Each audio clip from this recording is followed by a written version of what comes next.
Good afternoon, Logan. Good afternoon. Logan, would you start, please, by telling us why you decided to become a teacher? Yes, so I always knew I wanted to work with kids. So before I even started university, I knew that was going to be my focus. I was going to focus on working with kids. But I also knew I wanted to do something that I thought was valuable and something that I thought would make a difference.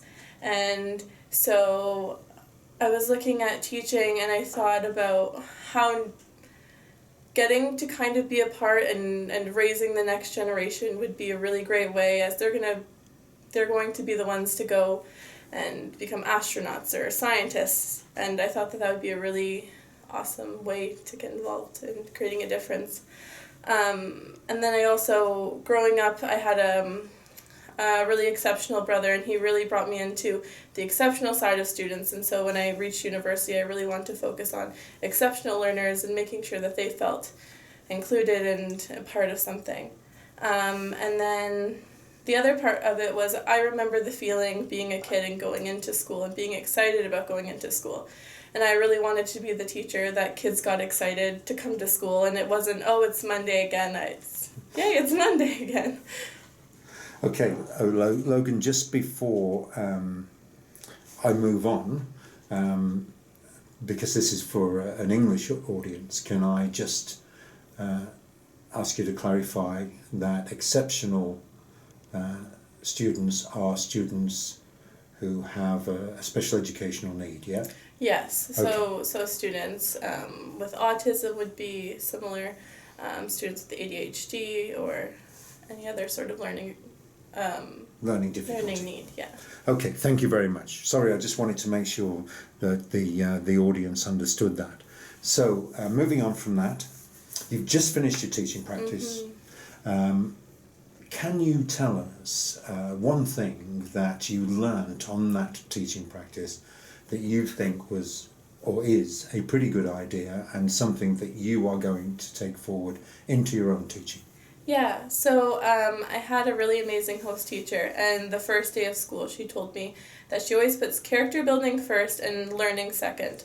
And that really resonated with me, because I was thinking, and I saw it when I was in practicum, if students aren't doing well and they feel not great, or if there's something going on at home, or there's something happening out on the playground, they're not going to be at their best learning ability.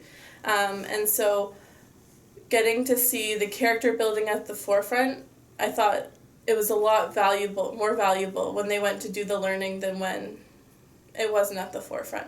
And so I really try to do that now, making sure that they're doing okay and their needs are met before the learning can occur, so that it's valuable learning. Okay, thank you. Finally, again, talking about your teaching practicum, which I believe was successful, so well done. What would your cooperating teachers say are your strongest attributes as a teacher? So I think first and foremost, I really try to connect with the students. I think that having that connection and that safety and that trust is really important. And so I try not only to talk to them about their education, but also what's going on in their lives outside of school. I'm also really reliable. If I say I'm going to do something, I'm going to do it, and that applies to children as well. I think they need to know that someone's going to be there for them and they're going to follow through on what they say. I also think that I really try to make learning engaging, and so using the curriculum in a way that's meaningful to students, and so using their strengths and their interests and their passions to integrate that into the curriculum, I try my best to do, with also a lot of exploratory learning. I also think that I really try my best to be compassionate with students. I know that as we become adults, we don't see problems as being a big deal, but at a young age, to them, it's a huge deal, and that really impacts their learning. And so I always try to put myself in the mindset of a young child, and trying to